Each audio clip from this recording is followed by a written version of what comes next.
sebagaimana Rhoma Irama menyatakannya, ya mari kita sumpah laknat. Saya tawarkan kesempatan ini, saya gunakan untuk menawarkan kepada siapapun yang merasa hakul yakin, kita siap sumpah laknat. Kalau tidak, mubahalah. Ya. Karena ketika Anda merasa yakin dalam ilmu itu, tidak ada keyakinan mutlak, tidak ada kepastian mutlak. Al-haqqu min rabbik. Kenyataannya itu kan tidak terbukti. Karena itu kalau ngomongan orang nggak bisa dipegang. Yang namanya sekarang kita bicara juga misalnya di Ponorogo, wah di Ba'alawi kan tanya aja ada nggak silsilahnya. Iya. Kalau tidak ada silsilah resmi, ya nggak bisa kita bilang Ba'alawi. Karena kan orang nyebarin, wah Habib ini meng-Ba'alawikan para pahlawan misalnya. Kenyataannya kan tidak ada silsilah, tidak ada sertifikat dari Rabita. Bagaimana kemudian menuduh bahwa Ba'alawi memba'alawikan para pahlawan ini? Tidak ada. Kita aja, anak saya aja ketika minta surat kepada Rabita, wah itu prosesnya panjang. Walaupun jelas itu anak saya, tetap aja harus melewati proses pembuktian.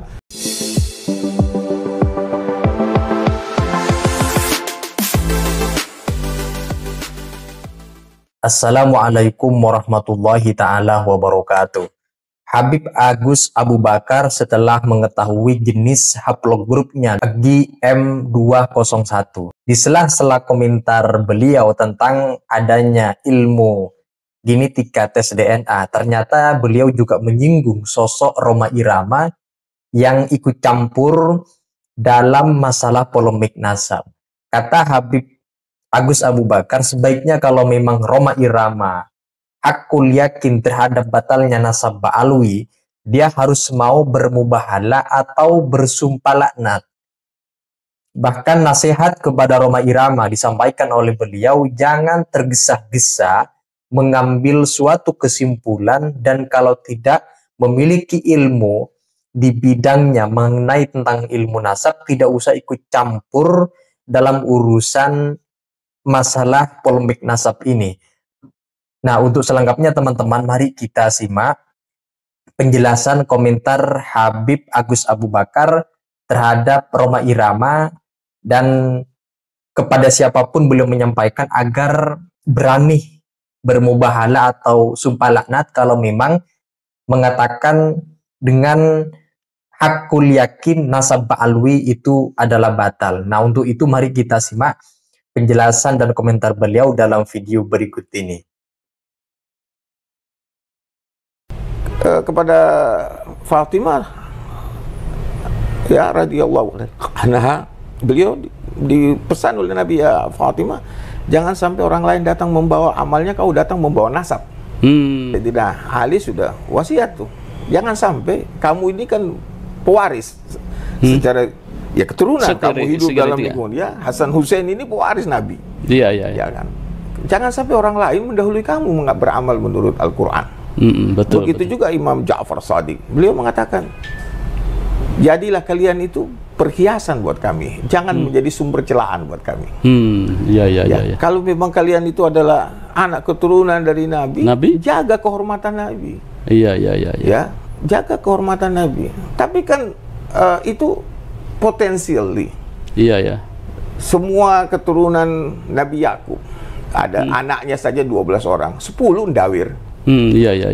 Ya kan? Tapi kan kita melihat yang baik itu Yusuf sama Benyamin. Yusuf apalagi dikerjain oleh 10 saudaranya. Betul. Dan tapi kita kan juga melihat bahwa ya seseorang yang jatuh dalam kesalahan saat ini kan belum tentu dia tidak bertobat nanti.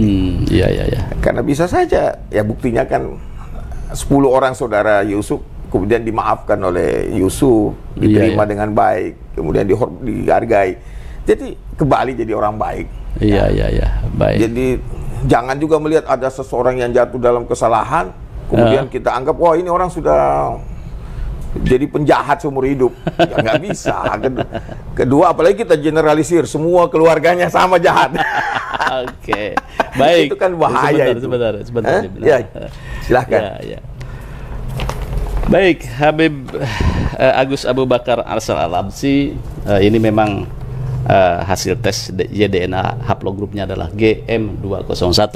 Ya. Artinya Habib ini legowo ya, walaupun orang Saya tidak masalah itu. tidak masalah ya. Saya tidak pernah masalah karena saya dari awal sudah bilang ini kan sesuatu yang masih berkembang dan tidak bisa. Kalau saya bilang, saya kan ini asal usul kenapa saya tes DNA. Sebenarnya saya bilang kalau Anda hakul yakin, ini masalah yang berkenaan dengan keturunan, sama dengan berkenaan dengan suami istri. Kalau Anda menuduh istri Anda selingkuh, dalam Al-Quran itu ada namanya sumpah li'an.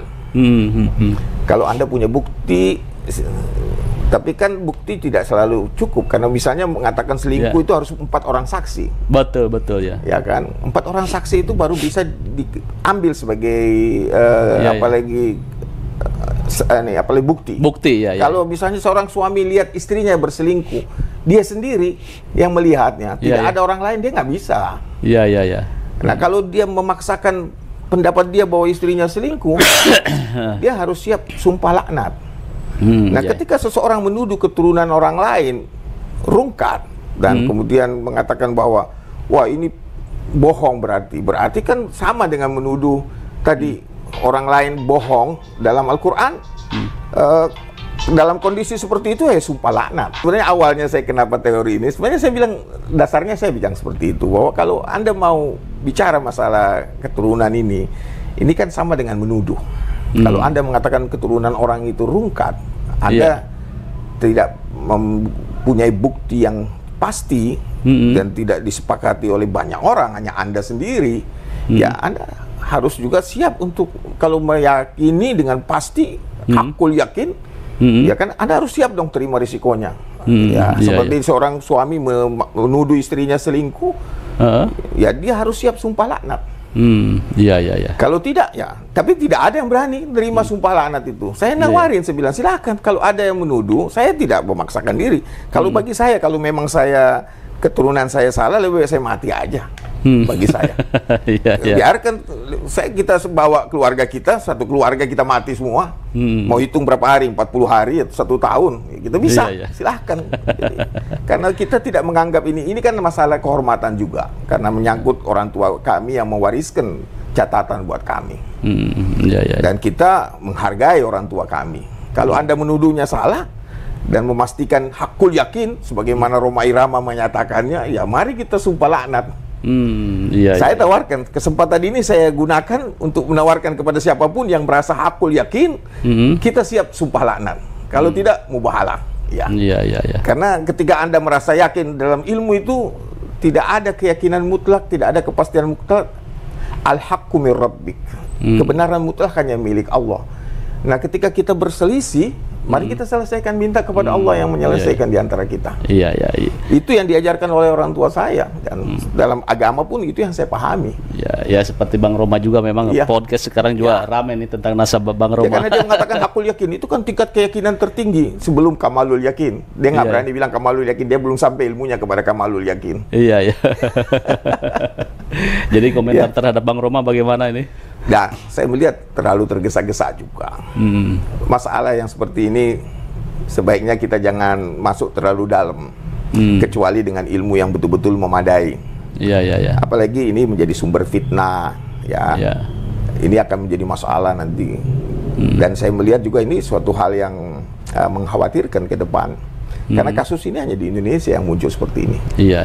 Saya tidak melihat di negara lain. Karena memang Habib juga kebanyakan di Indonesia. Indonesia ini termasuk, tapi sebenarnya lebih kalau prosentase terbesar itu di Iran.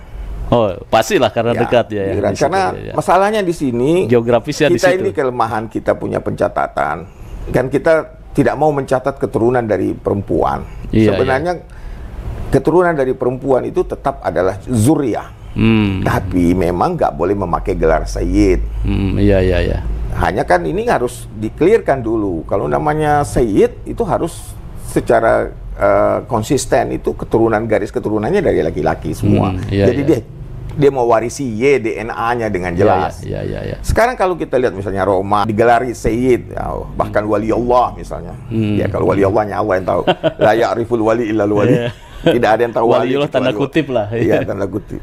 Tapi yang jelas, yang namanya keturunan itu Kalau kita bicara konsisten dengan DNA Y-nya, Y DNA. Kalau lihat silsilah yang disebarkan di media itu kan beliau punya silsilah itu perempuan banyak, binti. Jadi DNA-nya tidak konsisten, nggak mungkin. Dalam beberapa hal pernah podcast bahwa dia mau dibalawikan. Kan, tapi kenyataannya itu kan tidak terbukti. Karena itu kalau ngomongan orang nggak bisa dipegang. Yang namanya sekarang kita bicara juga misalnya di Ponorogo, wah dibalawikan. Kan tanya aja, ada nggak silsilahnya? Iya. Kalau tidak ada silsilah resmi, ya nggak bisa kita bilang Ba'alawi. Karena kan orang nyebarin, wah Habib ini memba'alawikan para pahlawan misalnya. Kenyataannya kan tidak ada silsilah, tidak ada sertifikat dari Rabita. Bagaimana kemudian menuduh bahwa Ba'alawi memba'alawikan para pahlawan ini? Tidak ada. Kita aja, anak saya aja ketika minta surat kepada Rabita, wah itu prosesnya panjang. Walaupun jelas itu anak saya, tetap aja harus melewati proses pembuktian, tetap harus ada saksi dan lain-lain itu supaya bisa keluar. Karena di situ berat memang. Hanya memang ya tadi saya katakan, kalau yang namanya zuriat di Indonesia ini saya kira lebih dari 50% sudah zuriat Nabi juga. Sama dengan di Iran. Karena kawin mawin itu sudah jamak. Jadi setiap orang yang kawin dengan mau itu Said maupun Syarifah, tetap dia adalah cucu Nabi. Baik. Anda kalau kawin dengan Syarifah, misalnya anak Anda ya tetap cucu Nabi. Anda tetap menantu Nabi. Iya, sayangnya memang ada sebagian bahwa Syarifah itu nggak boleh nikah dengan dengan kan selain Sayyid. Itu kan tergantung masing-masing aja. Saya aja misalnya, adik saya ada yang mengelamar Salimah berapa orang nggak diterima-terima, padahal Sayyid juga ngelamar Syarifah nggak bisa. Ya, tergantung orangnya lah.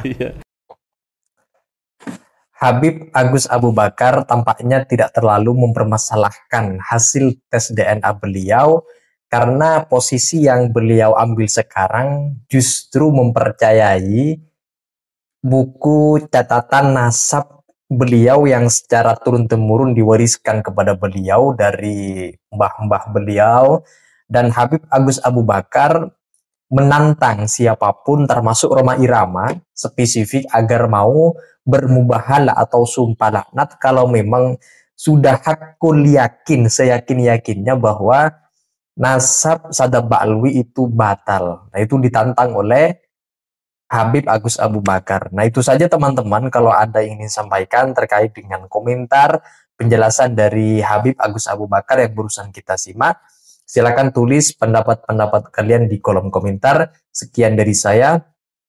Assalamualaikum warahmatullahi wabarakatuh.